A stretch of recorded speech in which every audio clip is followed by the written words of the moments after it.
Hello, welcome to the Hera Press Box. This time, we're now at double digits, right? Episode 10. Yes. Episode 10, the Hera Press Box. If you need a reminder, my name is Clay, and I'm here with Alyssa. And we have this podcast going now. Like I said, episode 10 of talking strictly and only women's sports. And a couple of topics today that deal with Serena Williams. So we'll hit on those along with running through a few of the scores from this past week, Monday through Thursday.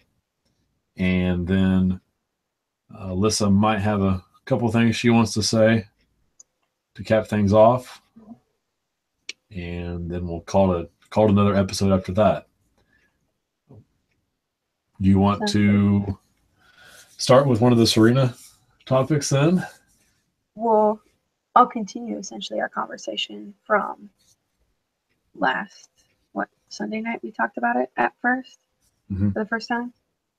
Just the Johnny Mac coming out and saying that on the men's tour she would be ranked 700.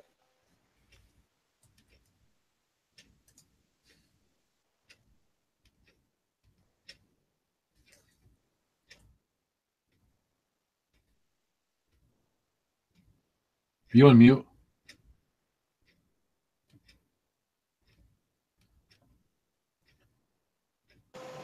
We good? Yeah. Okay. Microphone. I told you before we started, it's going in and out. It's going all the way. Oh, it went out that time. So I was just saying that last episode we talked about how Johnny Mac said that she was going to be ranked 700th on the men's tour. Serena came back with her own professional, I think, as professional as she could have been, response to him basically saying, keep my name out of your mouth. I'm kind of busy trying to have a child. And then I know that I had sent you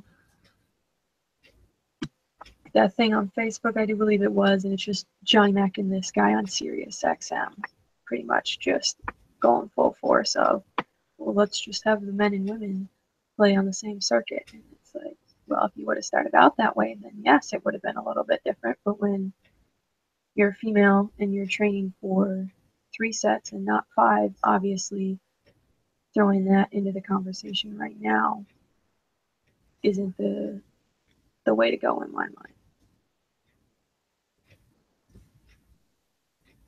He was just harsh. Ranked number 700 right now is Isam Hathim Tawel from each of number 700 in the world. A career record. He's 27 years old, so he would be the best male on the planet that Serena Williams could currently defeat. Right. He does have 5 ITF career titles, and at one point he was ranked 635. So he peaked in 2014. So I guess I can see how he's on the downside, and he might get beat by Serena. So I'm sure I'm sure McEnroe probably looked this guy up, and he's like, okay, right here, this is the guy that would get beat. Right. Well, in that video that I had sent you, they were talking about how back at some point the Serena sisters had played someone on the men's side, and they had gotten beaten 6-1, 6-2. They each individually played their own set with this guy, and they lost 6-1, 6-2. When was this? This might be They didn't mention the year. I'll try and look it up, but that might be so before Billie Jean King agreed to playing Bobby Riggs in their match. There were 2 women associated with Billie Jean King who agreed to play against Bobby Riggs, I believe, or agreed to play at least in their men. Billie Jean King didn't want to. Yeah.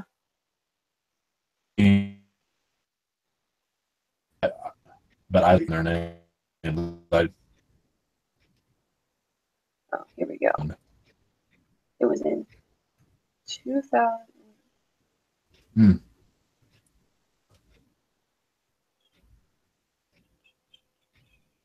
Okay, so Margaret Court. Yeah, I've seen it.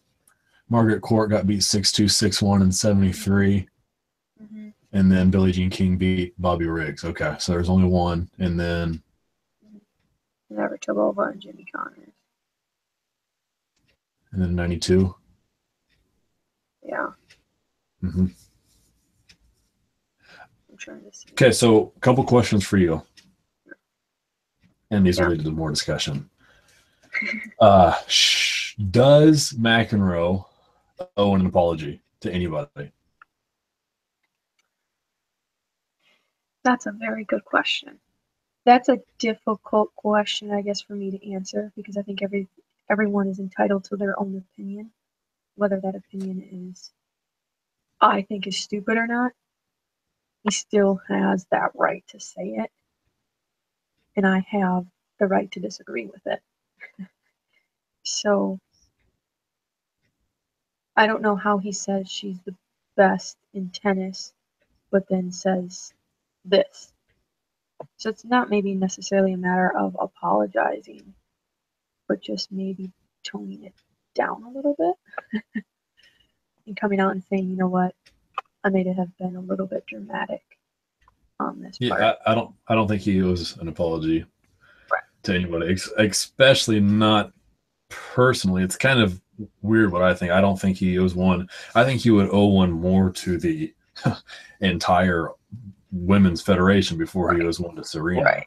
And that's where I stand on that. Okay, so I'm just kind of looking here to kind of go back. They played Karsten Braasch in 1998. So Okay. a long time ago. Mm-hmm. When they maybe weren't as dominant as they are. Mm-hmm.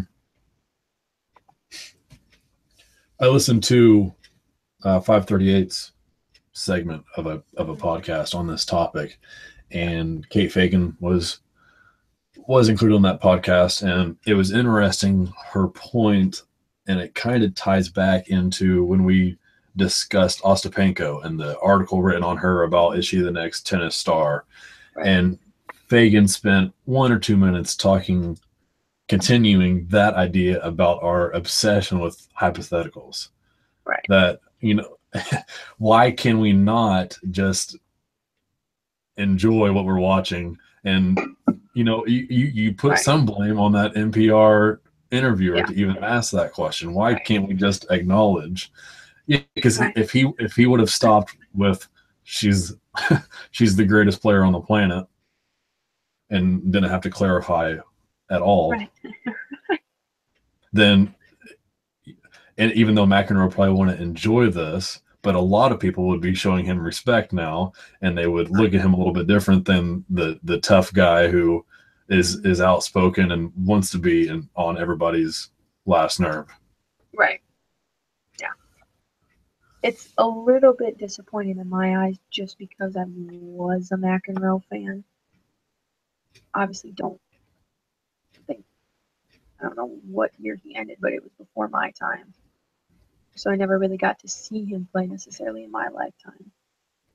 But I was still very much of a fan. So for him to kind of come out and say that she's essentially the 700th ranked player in the world or on the men's side is definitely disheartening in the sense of he's throwing gasoline on the fire, pretty much, of women aren't as good as men in a bigger aspect than sports is kind of what I took it as too.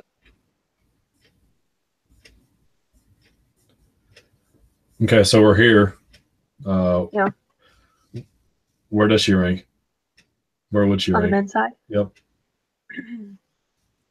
Goodness. Top 100? I have my number that I think. Yeah, I mean, I don't know what the top 100 men look like, but I would like to assume. Well, you've done as much research as McEnroe did when he said what he said, so top 100? That's true. Well,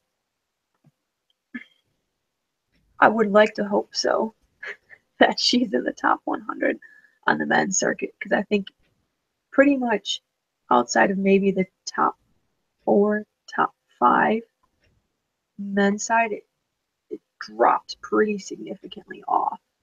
Not saying that she can go out and necessarily be a top 10 player, but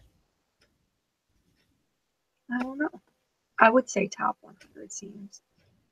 If I pushed it, I would probably say top 200. I still think that that's disrespectful. That's where I'm at. Because back in '98, the reason why they played that guy is because they said that they could beat someone in the top 200, and he was ranked 203rd. But I think that they're completely different and better players into that. Well, Serena really hasn't played this year, so I mean, she did at the beginning of the year. But I would say top 200. Although I would hope top 100. Yeah, that'd be nice to shove that in his face. But Well, this always kind of plays into the narrative again of women just aren't as good, and it's not necessarily that they aren't necessarily as good, but if you've been training again, like I said, for 5 sets to go 5 sets age like 12 when they actually start, doing juniors and all of that stuff, it's completely different. Mm-hmm.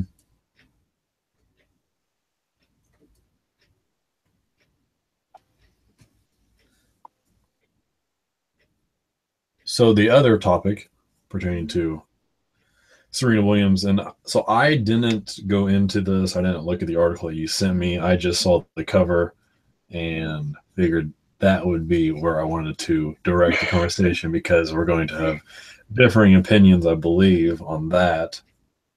So you sent me Vanity Fair, and Serena's on the cover of that. Yes. It was, the article was more or less pertaining to how her and I do believe her fiance's name is Alexis. I'm not incorrect on that. Pretty much just their story. Kind of what she's been going through for about, I guess a year or so now. Not necessarily anything pertaining to her tennis career per se. Mm-hmm. But I thought it was a good read just to kind of get her opinion on what she thought when she found out that she was pregnant. It was. And so, what's that? Yeah. I was just going to say, because, I mean, to the world, it was pretty much a surprising thing. So I was just kind of curious to see if that was her same reaction to it. And it was, which is understandable. But she's. So the cover of that magazine, she's not wearing clothes, right? No clothes. Mm-hmm. Okay, so that a sheet. Yeah, I think. Okay. Well, maybe not. Okay, maybe not. There's a couple different pictures. I don't know. I don't remember which one was. Okay, so I necessarily don't have a strong opinion on a magazine such as Vanity Fair because you're not buying that. You're not buying that magazine in the same light that you're buying ESPN, the Body Mag issue, and the Sports Illustrated swimsuit edition under, correct? That's more. This is more informative. You're not going to go out and buy ESPN, the Body Mag, to read about. Do they even put words in that magazine? Do they put words in that magazine? I don't know. Yes. So, I want to get your opinions on this topic because this would be reason number one as far as I was going to wear the jersey today just because I'm still coming to grips with it. But the number one reason why Alex Morgan is no longer relevant to me because, well, you can start. How about that? Okay. Because I understand where you're coming from because I know your opinion on this. I know where you're going with this already. I understand it. I just have a different opinion. I think it's taken in the way, or the way that I see it, is pretty much that ever since they started these athletes, especially with ESPN Body, or whatever it's called, the Body magazine that comes out, it's different than, I would say, Swimsuit Edition and what Serena Williams did. This is ESPN Body magazine highlights the fact that it's okay to be a woman and it's okay to have muscles. And it's okay to have muscles on top of those muscles as well. Because it's always been not that. It's not been a typical female athlete body. Hasn't, quote unquote, been accepted in the fact of how it's cool to have muscles. And that's just starting to turn, I would say, within the last couple of years. You're hearing people now say strong is beautiful type of thing, and strong is, I don't know, what, acceptable, I guess. So I think that it's more or less not being ashamed of what they look like. And I think that's why they do it. So I think the reason why they do it is more important than anything else. Because if they're just doing it to, I mean, I don't know. Why are they doing Sports Illustrated? The swimsuit edition? Mm-hmm. Well, I don't know. Well, I know, but I'm on the same page with you with the swimsuit edition. I'm not on the same page with you with the ESPN Body magazine, because I think the ESPN Body magazine is reaching a different targeted group. I think there's a reason why they do it, whether it be to sexualize people or it be to, which is part of it. That's always going to be part of it when you're not essentially wearing clothes, right? That's always going to be a backstory of things. But I think the main reason that ESPN Body magazine came out was to say, hey, look at all these different body types that play these sports. I mean, I think Prince Fielder was on it. So it's like, you know, the typical athlete body may not be the same throughout different sports or on the men's or the women's side. I think that it's important for the women to be comfortable with their muscles on top of their muscles. And I think that has been pretty clear over the years with the stories that have been written about them, or that they have essentially written about themselves in that magazine.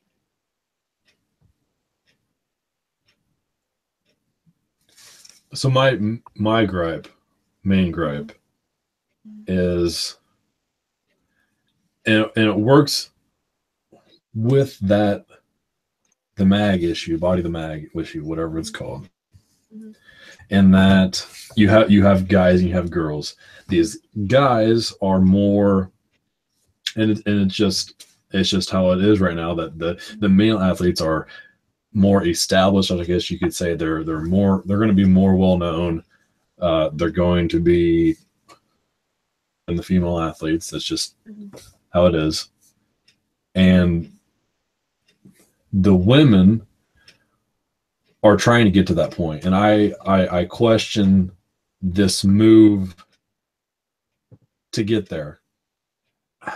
Does this, I don't think this aids in that attempt to become more established. The people that you're going to gain as far as a following or fans or whatever for a female athlete, I don't think this pulls from, I don't think this pulls the people that you want to pull into your fan base. And I think it does, and it pulls people, but I think it's the wrong crowd. And it's not like they're going to hurt their image, but it's just disheartening to me, I guess, the fact that this is an effort to somehow bring more focus to them in this sort of way. And like you did mention, the sexualization of them, I don't like seeing that take center stage of what's being shown. And I think that is more, the sexualization is more of the swimsuit edition. Obviously, like I said, it's part of the ESPN Body magazine. And I just don't understand the Sports Illustrated. I just don't get it. I mean, because that's not even. I guess you're appealing to your fan base because your fan base is mostly males, Right. and you would assume mostly straight males is kind of what you're going for with that edition, at least. So I'm on board with you there. But I understand that they're pulling not necessarily the right crowd, but I think that there's also the flip side, which I've already kind of said, of, growing up, it was always like,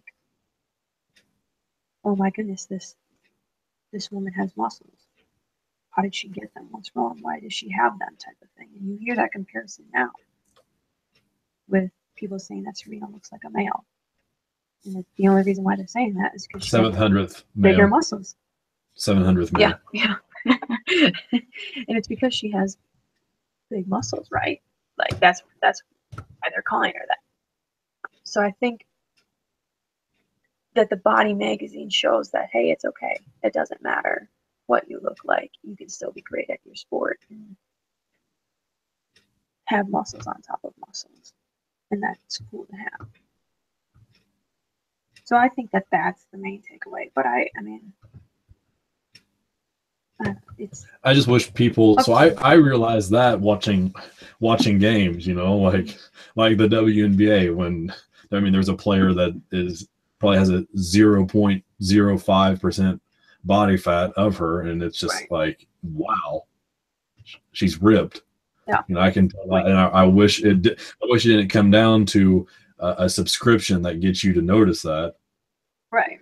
And I don't think it should take that. And I don't think it should take you to have to take everything off to display that when you can just notice on TV. But when is the WNBA on TV? It was on tonight. I know it was. I was watching. But not often. Not often. And no, not often. And I think the flip side of the point that you brought up of you're not necessarily pulling the fan base, or you're pulling the fan base, but you're pulling them for the wrong reason. In a way, and I don't mean this in a poor way at all, could be good because you could gain viewership. You actually could end up gaining a fan. Yes, maybe right now it's for the wrong reasons, but they could start watching and continue to watch.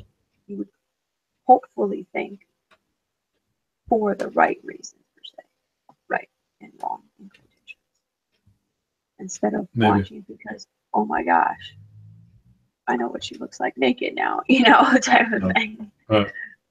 But, and that's difficult I guess, to measure on why people watch what they watch. Yeah, we're gonna put me in dad mode, so we better move on. I think you've already reached that point. Yeah, you're right. You're right. Let me just go through this. Let me go through the scores. Okay. Unless you wanted to add something else or ask something else? What happens if, like, Rose Lavelle goes on there? Then I'm probably actually going to call Marty. See, I highly doubt Marty lets Rose do that, so we don't have to worry. Okay, scores. Just a quick run through of what happened this week. Delle Donne's 25. Washington's triple-digit 9, and they beat the Storm by 30. They've won 3 in a row and are 1 game back from second place in the league, where the Sparks have won 6 in a row. San Antonio plays the Sky tomorrow. That's 11th versus 12th place. Big game. Hoping to get that first win. Yeah. Beijing still looking for their first win in the NPF. Seattle came back to beat the Red Stars 2-1. Portland dominated FCKC, and Orlando continued their playoff push, defeating Sky Blue 3-2. Sam Kerr bicycled in a goal. Did you see that? Oh, yeah. That was beautiful. And Rachel Hill's first career goal continues my correctness about this rookie class. More to come on that story as I continue to be right. So I had, after the draft, I had a best 11 or the top 11 from the class of 2017. So I assume at the end of the year, if it goes like it is right now, I'll probably be hitting on that pretty heavy. So just be prepared, especially since Sheridan is in goal on that team. So even though Woso Soccer, which also has another storyline, even though Woso Soccer said weekly, said something about if you thought she was going to be this good, then you're a liar. So that was disrespectful. Do they owe you an apology? Yep, they do. Okay, a personal one. But did you see they are no longer going to exist? Yeah, I saw that. Backing out, so we'll only. What's that? So we'll just have to pick it up. Yeah, that's void to be filled. We're trying. Did you mention that other team? Nope. Let's go ahead. I've agreed to listen to Alyssa talk about the other team, and if I have an opinion, which I probably will, maybe, I might talk about it. So go ahead. So, well, you can mention the name too if you want. Okay, well, I'll try not to. So they tied 0-0 with the Breakers, which is just fantastic, right? I only was able to catch the first half of the game. The first half of the game was actually, I thought that was the best half that they had played all season. But my main point is we've been talking about the back line and essentially we were talking about trades. So let's pretend we don't end last. So we don't get first pick. So we aren't getting Andi Sullivan. Unless for some reason Boston doesn't take him. Right? Or take her. So with Ojai out, do we trade Carli Lloyd still? Is that still on the table? Because if I know Carli's more in midfield, Ojai is more up top. But if we don't get Andi Sullivan to essentially fill in, let's say for whatever reason we trade Carli Lloyd. If we don't get Sullivan to fill essentially that void, Ojai is probably not going to be ready by the beginning of next season, depending on how rehab goes. I think we have to keep Carli Lloyd, even though I think that's our best trading person for a back line.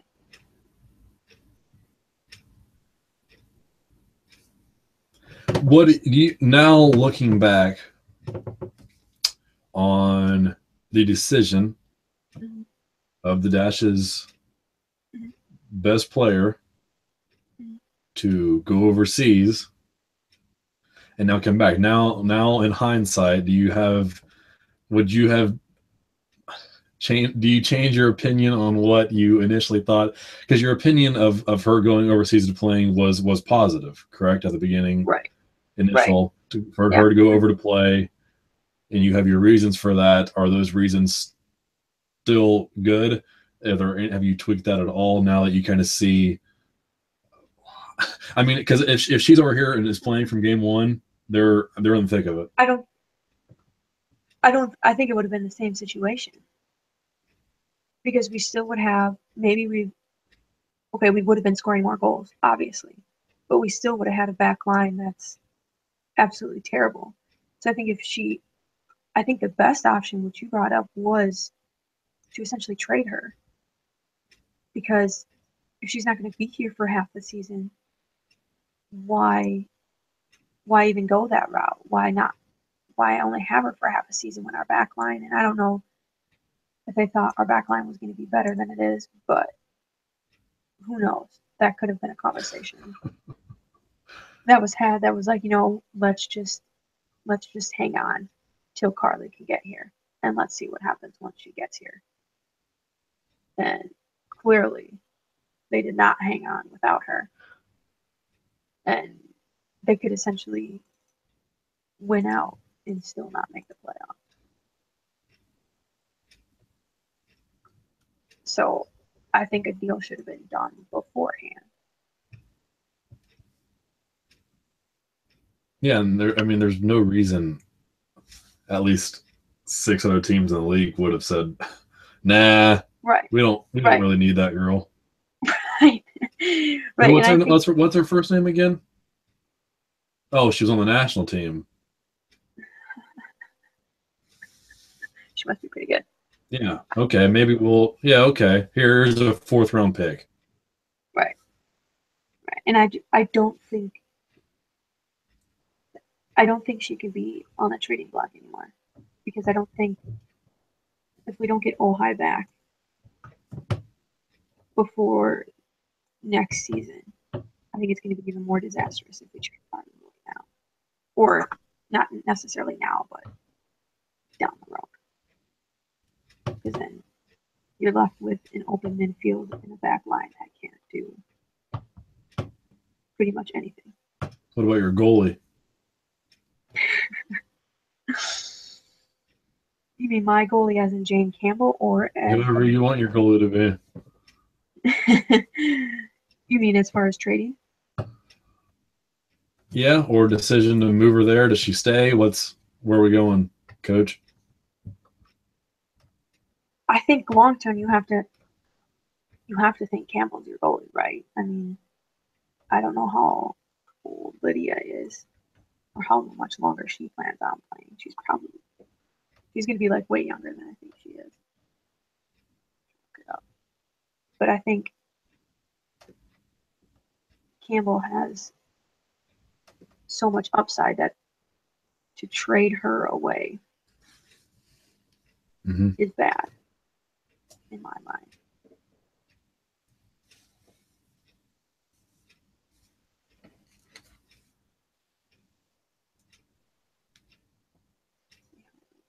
She's 30. No, just kidding.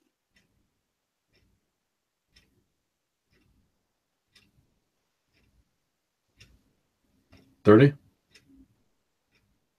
Hold on. Do you just have the worst internet connection, or do you use Ask Jeeves? Do I use Ask?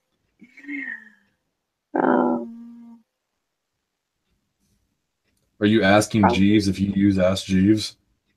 Okay, she's 29. So yeah, 29. She's actually younger than I thought she was. We'll see. I'm more of a fan of Jane Campbell, so I would rather hang on to her than trade Lydia. Now, is that the right move? I don't know. They haven't made one yet, so. Yeah, I'm not paid enough money to make those decisions. It's not my job.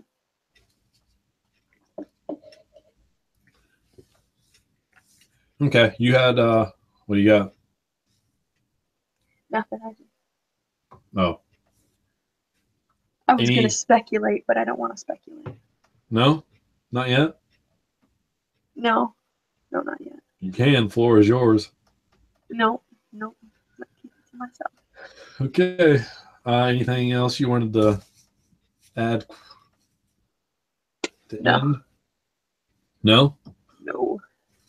And you're going to hold on that speculation till later, huh?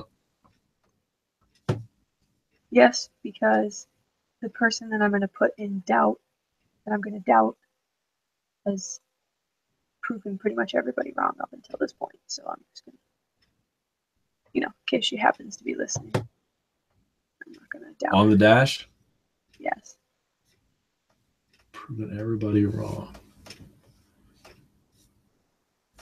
You've already mentioned your name like 10 times.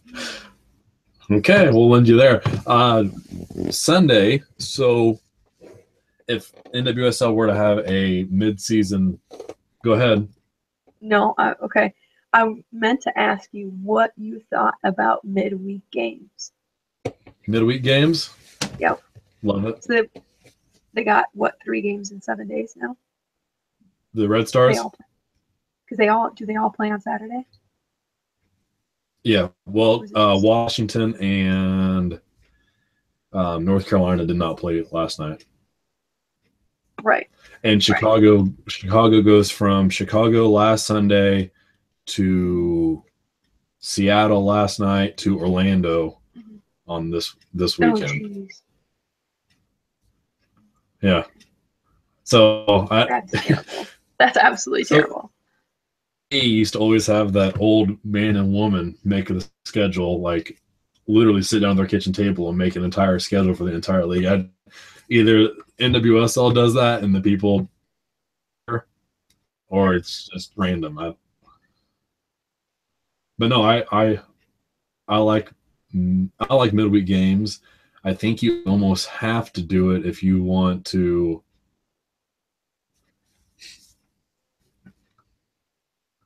I'd imagine they're making money on weekday games. Right. You would think. Not as much as weekend. And then, I don't know, if you cut out those, probably around 6 weekday games, then that would put you down to 18 games. And that's with this extended schedule that we're saying. Mm-hmm. So if you are down to a 20-game schedule and then you remove those 6 weekday games, I think that's just too few sample size to really enjoy product. Mm-hmm. Mm-hmm. Anything you feel different on? No, I agree with you. I liked it because it actually gave me a chance of where I was able to sit down and actually watch a game, even though I ended up not being able to watch a lot of them last night.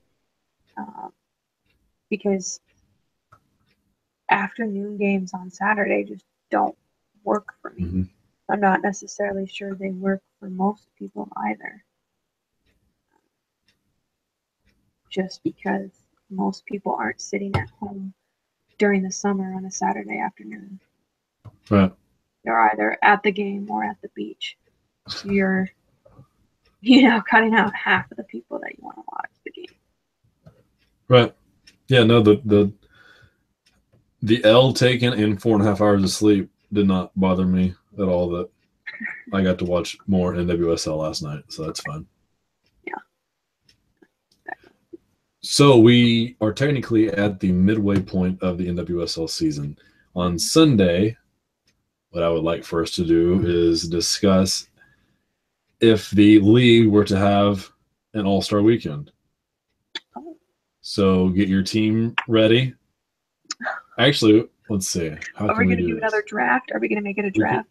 Let's do another draft. Let's go NHL version. We're captains of teams and we draft. But so you can't just draft players because you like them. So they have to be. What? They have to serve the spot.